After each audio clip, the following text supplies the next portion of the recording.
Welcome back to the channel students.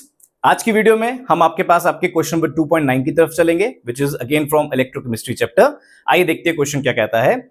चलिए, question है the resistance of a conductivity cell containing 0.001 molar KCl solution at 298 Kelvin is 1500 ohm. What is the cell constant if conductivity of 0.001 molar KCl solution at 298 Kelvin is 0.146 into 10 to the power minus 3 Simon centimeter inverse? तो question कुछ length wise हमारे पास बड़ा जरूर है, मगर solution बहुत आसान है इसका। चलिए सॉल्व करते हैं क्वेश्चन को। क्वेश्चन है 2.9। इसमें आपके पास बोलता है द रेजिस्टेंस, आपको रेजिस्टेंस दी हुई है विच इज 1500 ओम, ठीक है। एंड कंसंट्रेशन प्रोवाइडेड है, कंसंट्रेशन दी गई है 0.001 मोलर कंसंट्रेशन है एट 298 केल्विन। चलिए टेम्परेचर लिख देते हैं, टेम्परेचर भी दिया गया है which is 298 kelvin, right. What is the cell constant, आपसे पूछा गया है सेल कांस्टेंट क्या रहेगा,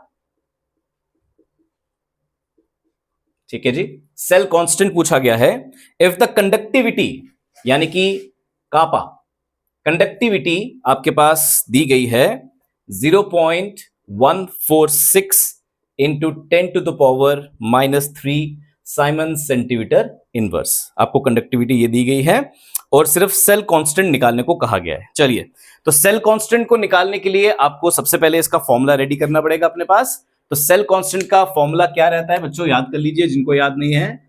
सेल कांस्टेंट इज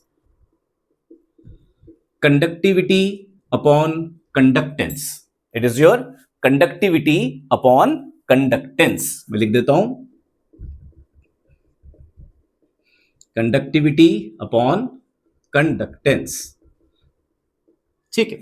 तो यहां पर आप देखेंगे कि हमारे फॉर्मूले के अकॉर्डिंग जो हमको चीजें चाहिए क्या हमारे पास अवेलेबल है। आइए देखते हैं। तो सबसे पहले ऊपर कंडक्टिविटी चाहिए, तो हम यहां पर मार्क कर लेंगे यस कि हमारे पास कंडक्टिविटी तो है। उसके अलावा हमारे पास हमें यहाँ पे कंडक्टेंस चाहिए, मगर आप देख सकते हैं यहां पर कंडक्टेंस कहीं पर नहीं है, बट कंडक्टेंस के अलावा कुछ तो दिया है और वो है हमारे पास हमारा रेजिस्टेंस। तो देख लेते हैं और समझ लेते हैं कि कंडक्टेंस और रेजिस्टेंस में आपस में क्या रिश्ता है। तो conductance is 1 upon R, conductance is 1 upon R. तो कंडक्टेंस की जगह अगर मैं रेजिस्टेंस की वैल्यू पुट कर लूं तो cell constant will B,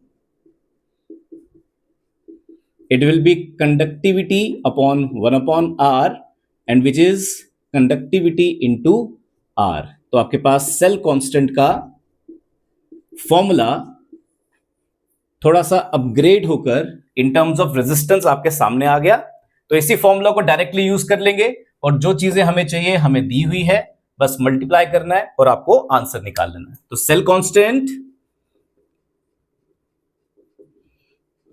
it is conductivity into resistance.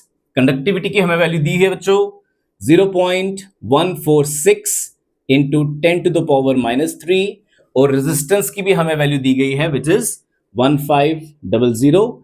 बस अब मल्टीप्लाई करना है आप लोगों ने और मल्टीप्लाई करके आपके पास आंसर डायरेक्टली आएगा। Answer is 0.219 siemens, not siemens, only centimetre inverse. तो this is your cell constant जो कि आपसे पूछा गया था। Again like the previous question which was your 2.8, वहां पर भी आपके पास आपका टोटली आपका फॉर्मूला बेस्ड क्वेश्चन था। यहां पर भी आपका टोटली फॉर्मूला बेस्ड क्वेश्चन है। जिसको फॉर्मूला नहीं आएगा वो इसको परफॉर्म नहीं कर पाएगा, बट हाँ थोड़ा सा इन्होंने एक चेंज लाया यहां पर कि इंस्टेड ऑफ कंडक्टेंस इन्होंने रेजिस्टेंस डाल दिया। अब इनका रिलेशन भी आपको पता होना चाहिए। हमने बस वैल्यू को पुट किया है, रेसिप्रोकेट करके नया फॉर्मूला डेवलप किया है और उसमें वैल्यूज पुट करके आंसर निकाला है। सिंपल मल्टीप्लाई करना है, मल्टीप्लाई करके आपका आंसर आपके सामने है, ठीक है। तो this was your question number 2.9। Next video में नेक्स्ट क्वेश्चन के साथ मिलते हैं। धन्यवाद, जय श्री राम।